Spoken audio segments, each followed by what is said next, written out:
vídeo anterior, a gente falou sobre criptografia de chave privada e a gente viu que se a gente quiser mandar uma mensagem codificada em uma sequência de n bits, para fazer a codificação dessa mensagem, a gente vai usar um protocolo chamado OneTimePad, que é simplesmente pegar uma outra sequência com n bits, que funciona como uma chave criptográfica. As duas sequências têm que ter o mesmo tamanho, e aí o que a gente vai fazer para codificar a mensagem é simplesmente somar bit por bit a mensagem original com a chave criptográfica. E aí a gente vai obter uma mensagem criptografada, e essa mensagem criptografada é que vai ser enviada através de um canal de informação qualquer. Então, se a pessoa que está interceptando essa mensagem não souber qual é a chave, não existe nenhuma maneira da pessoa obter a mensagem original. Só que para transmissão de informação, usando esse protocolo de criptografia aqui ser de fato seguro, a gente não pode repetir o uso da chave, porque se a gente usar a mesma chave várias vezes, como a gente mencionou no vídeo anterior, eu posso explorar os padrões da nossa linguagem para decodificar a mensagem, para aprender qual é a chave e conseguir decodificar a mensagem original. Então, para esse protocolo funcionar, cada vez que a gente tiver que se comunicar de novo, a gente tem que trocar de chave. E por isso, a parte difícil desse protocolo é o estabelecimento das chaves, porque eu preciso que tanto quem envia a mensagem quanto quem recebe precisa ter essa chave, ela tem que ser a mesma sequência de bit para os dois, para a codificação e a decodificação acontecerem de maneira correta. E estabelecer essa chave não é uma coisa muito fácil, especialmente porque a gente tem que garantir que essa chave seja um segredo para as duas partes envolvidas nesse protocolo de comunicação. Bom, e é aí que vai entrar a criptografia quântica. A criptografia quântica vai ajudar a gente a estabelecer a chave criptográfica. Então, a maneira de codificar e decodificar é sempre essa. Onde vai entrar a criptografia quântica é no estabelecimento da chave. Porque isso vai permitir, esse protocolo de distribuição de chave quântica vai permitir que a gente troque de chave com uma frequência de maneira segura, e isso garante a segurança da comunicação realizada através desse protocolo OneTimePad. Ok, então o que a gente vai ver agora é dos diversos protocolos que existem para distribuição de chave criptográfica usando sistemas quânticos. A gente vai usar simplesmente o sistema de 1 qubit, nada mais. E na aula 4 a gente vai ver um outro exemplo usando o sistema de 2 qubits. Mas isso é uma área de pesquisa por si só, então tem vários exemplos de protocolos desse tipo. Eu vou deixar esses dois como um exemplo para vocês verem quão legal esses protocolos de distribuição de chave quântica. Esses são os dois que eu vou apresentar para vocês, são os mais famosos, mas existem diversos outros na literatura. Ok, então, nesse protocolo de distribuição de chave quântica, a gente vai precisar de um bit quântico, ou melhor, de uma sequência de bits quânticos. E a gente vai usar o fato de que, para um bit quântico, eu tenho dois estados extremais, que eu chamei de 0 e 1, mas, em geral, o sistema pode estar em superposição desses dois estados, então, um estado geral de 1 qubit pode ser escrito assim. E a gente viu também na primeira aula vários exemplos de medições que eu posso fazer sobre o sistema de 1 qubit. E a gente vai usar, em particular, aqui dois testes, duas medições, que é o teste Z, dado pelo operador de Pauli Z, e o teste X, dado pelo operador de Pauli X. Ok? Então, esse operador aqui está associado à base 0, 1. Esse operador aqui está associado à base mais, menos. Na primeira aula, a gente viu a relação entre esses vetores, né? E aqui eu tenho, quando eu faço a medição de Z, eu tenho duas respostas possíveis, 0 ou 1. A probabilidade da resposta zero é dado pelo módulo desse coeficiente aqui ao quadrado. E se a resposta zero é obtida, o estado final pós-medição é o estado zero. A probabilidade da resposta 1 é dada por esse coeficiente aqui. E o estado pós-medição, o estado final, se eu obtive a resposta 1, é o estado 1. E aqui, de maneira análoga para essa medição, eu tenho duas respostas mais e menos. A probabilidade de ter a resposta mais é dada pelo coeficiente gama. E o estado final, se a resposta mais foi obtida, é o estado mais. A probabilidade de obter a resposta menos está relacionada com esse coeficiente aqui, delta. E o estado final, pós-medição, se a resposta menos foi obtida, é o estado menos. Ok? Na aula passada, a gente também fez um exercício que a gente vai recapitular aqui, tá? Porque ele é essencial para a ideia do protocolo que a gente vai ver, que é medir x ou z nesses diferentes vetores 0, 1, mais e menos. Bom, então, eu não vou repetir aqui todos os detalhes, como eu fiz na aula 1, mas só para a gente recapitular. Se eu medir x nos vetores, nos estados 0 e 1, eu tenho a probabilidade meio para cada uma das respostas. E como a gente já viu várias vezes, o estado final vai depender dessa resposta aqui. Agora, se a gente medir z nesses dois estados, então, para o estado 0, eu tenho a probabilidade de 0 igual a 1, e para o estado 1, eu tenho a probabilidade de 1 igual a 1. Então, quando eu realizo o teste Z nos estados 0 e 1, eu tenho certeza absoluta de qual resposta eu vou obter, enquanto que se eu fizer a medição de x nos estados 0 e 1, eu tenho probabilidade meio para cada uma das respostas. De maneira análoga, se eu medir x em mais e menos, no estado mais, eu tenho probabilidade igual a 1 para a resposta mais, e no estado menos, eu tenho probabilidade igual a 1 para a resposta menos. E se eu medir z em mais e menos, eu tenho probabilidade meio para cada uma das respostas. Lembrando que nesses casos aqui, nesses dois casos aqui do meio, a resposta é sempre certa, né? Eu já sei de antemão qual resposta eu vou obter, e o estado do sistema não é modificado quando eu faço essa medição. Enquanto que nos outros casos eu tenho uma probabilidade meio de obter qualquer uma das respostas e o estado é modificado depois da medição. Ok? Daqui a pouco a gente vai entender onde vai entrar esse exercício aqui no protocolo que eu vou mostrar para vocês. Bom, o protocolo de distribuição de chave quântica que eu vou mostrar para vocês é um protocolo que envolve duas partes, Alice e Bob. E o meu objetivo é distribuir, fazer com que Alice e Bob concordem a respeito de uma sequência de bits.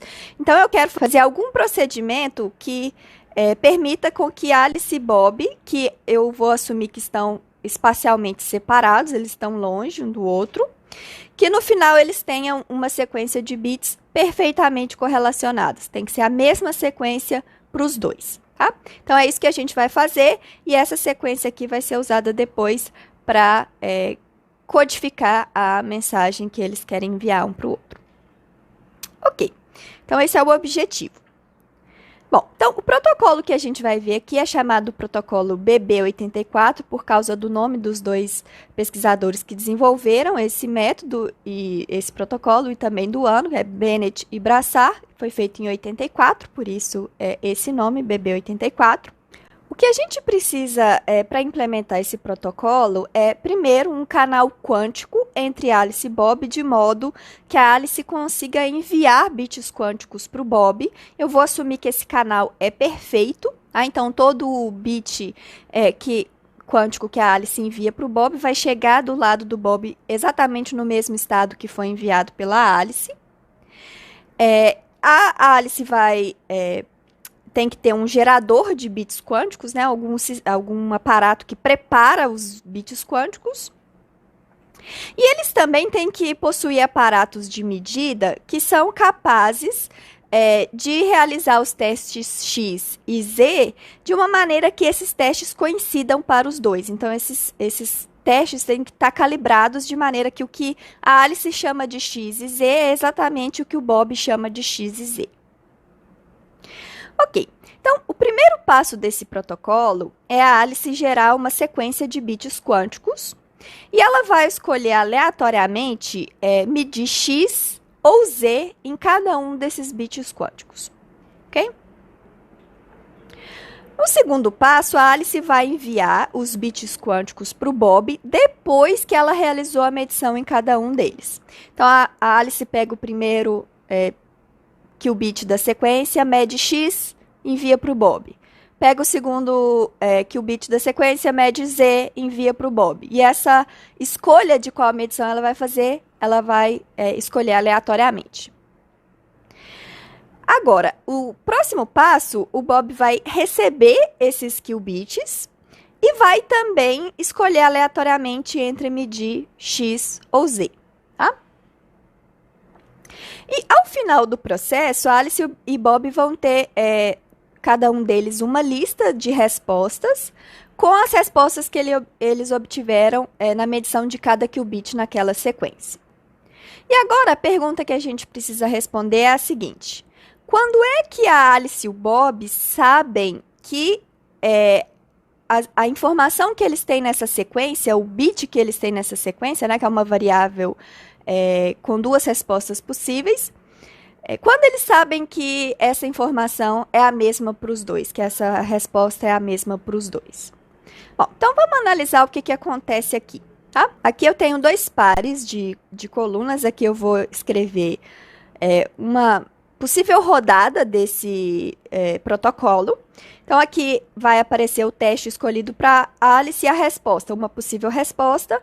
Aqui no meio eu vou colocar o estado final, depois da medição da Alice, que é o estado que ela vai enviar para o Bob. E aqui eu vou colocar o teste que o Bob realizou e a resposta que ele obteve. Então, vamos supor que a Alice escolheu o teste X na primeira rodada, no primeiro qubit da sequência, e obteve a resposta mais.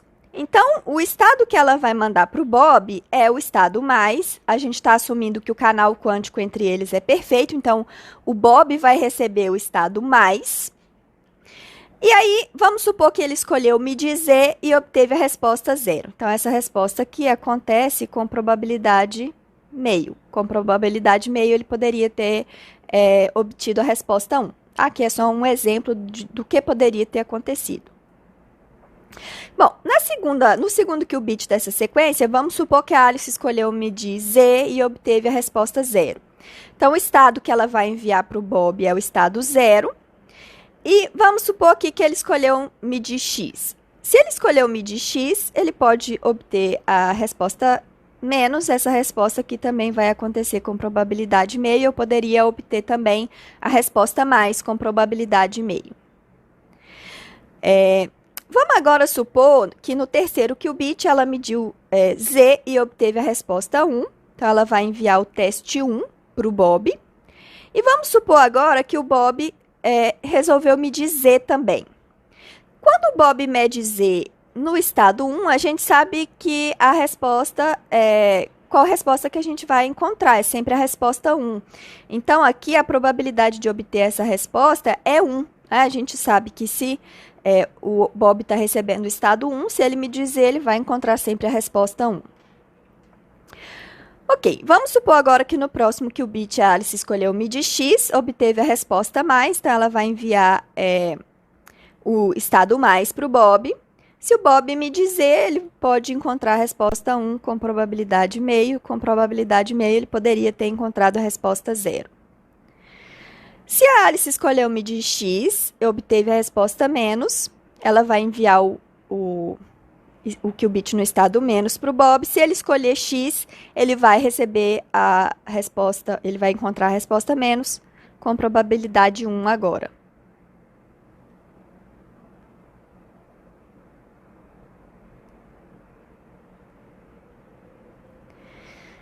E no último qubit aqui, se a Alice escolheu me dizer e obteve a resposta 1, ela vai enviar o qubit no estado 1 para o Bob. Se o Bob me dizer, ele vai também encontrar a resposta 1 com probabilidade 1. Então, a gente observa daqui que as respostas de Alice e Bob são sempre iguaizinhas, essa informação está perfeitamente correlacionada quando os dois escolhem medir a mesma coisa. Então, a gente vê daqui que sempre que eles escolherem medir o mesmo teste, a informação que está aqui e aqui é a mesma. Então, quando isso acontece, quando a gente tem o mesmo teste do lado da Alice e do Bob, quando os testes escolhidos são iguais, a gente tem a mesma informação, o mesmo outcome, a mesma resposta para as medições tanto de Alice quanto de Bob. Então, se eles têm a mesma informação de cada um dos lados, isso significa que eles têm uma sequência de caracteres perfeitamente correlacionados, que é o que a gente queria. Só que acontece que isso só é verdade para os casos em que eles fizeram a mesma medição. Né? Ok. Então, agora, o próximo passo é, depois que eles fizeram tudo isso, eles vão comunicar, pode ser por uma linha qualquer, pode ser pelo telefone, WhatsApp, e-mail, etc. Pode ser uma linha não segura de comunicação aqui, tá? E o que eles vão comunicar é o teste que eles realizaram. Então, a Alice vai mandar uma lista para o Bob de todos os testes que ela fez, da sequência de testes, e o Bob vai mandar essa lista para a Alice. E aí eles vão jogar fora os bits em que os testes foram diferentes e eles vão guardar os bits em que os testes foram iguais. Então, aqui no nosso exemplo, a Alice vai enviar essa informação aqui para o Bob, essa lista de medições, e o Bob vai enviar essa lista aqui para a Alice. Aí eles vão vir aqui na tabelinha deles e riscar esses caras onde as medições foram diferentes e vão ficar só com os casos onde as medições foram iguais. E aí agora eu sei que eles têm uma sequência de caracteres perfeitamente correlacionados. Aqui no final das contas é uma sequência de bits, se a gente usar esse mapa aqui, né? Mais e menos também é um bit, é uma informação clássica com duas respostas possíveis. Para transformar numa sequência de bit mesmo, eu posso usar esse mapa aqui, por exemplo. Ok?